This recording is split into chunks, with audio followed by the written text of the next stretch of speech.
ধন্যবাদ আমাদের সাথে থাকার জন্য।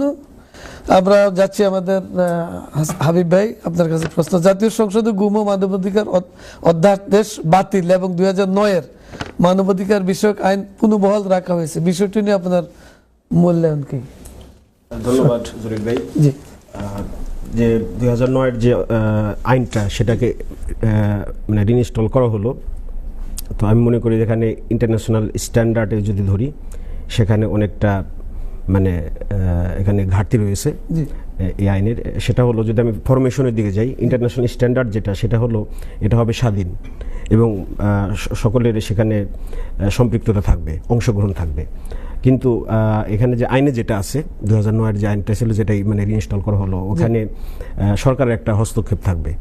তারপরে ইন্টারন্যাশনাল স্ট্যান্ডার্ড যেটা, সেটা হলো ওই কমিশনের এই ক্ষমতা থাকবে যে কাউকে যখন তখন তলব করতে পারবে, মানে অভিযোগের ভিত্তিতে, এবং তাকে জিজ্ঞাসাবাদও করতে পারবে এবং প্রয়োজনীয় যে আলামতগুলো এগুলো জব্দ করার ক্ষমতা তাদের থাকবে সেখানে। কিন্তু এখানে আইনের ভিতরে যেটা আছে, যেটা পাশ হলো, সেখানে কিন্তু সীমাবদ্ধতা রয়েছে।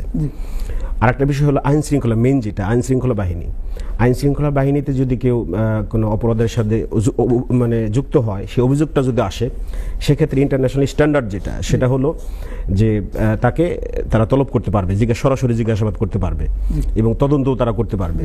কিন্তু আইন যেটা এখানে হলো যে আপনার পুলিশের মিস্টার XYZ তারা কোনো অন্যায় করছে, তাদের এগেনস্ট অভিযোগ আসছে, তো পুলিশকে আবার বলবে যে আপনি তদন্ত করেন। এখন পুলিশ সিটিং যে পুলিশ প্রধান, তিনি যদি মানে অন্যায়ের সাথে জড়িত হয়ে যান, তাহলে তো আপনি এটা পারবেন না। DGF এর প্রধান যদি নিজেই জড়িত হয়ে যায়, তাহলে তো তার এগেনস্টে রিপোর্ট করাটা মুশকিল হয়ে যাবে। ধন্যবাদ, আমরা বুঝতে পারছি আপনার কথা।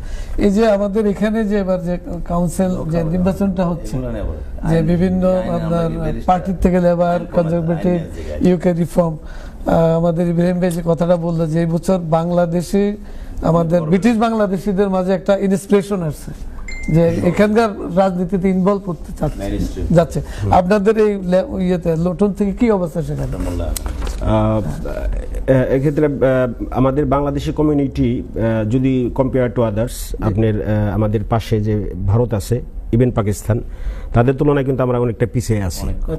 অনেকটা আমাদের পার্টিসিপেশন অনেকটা আমরা পিছিয়ে আছি।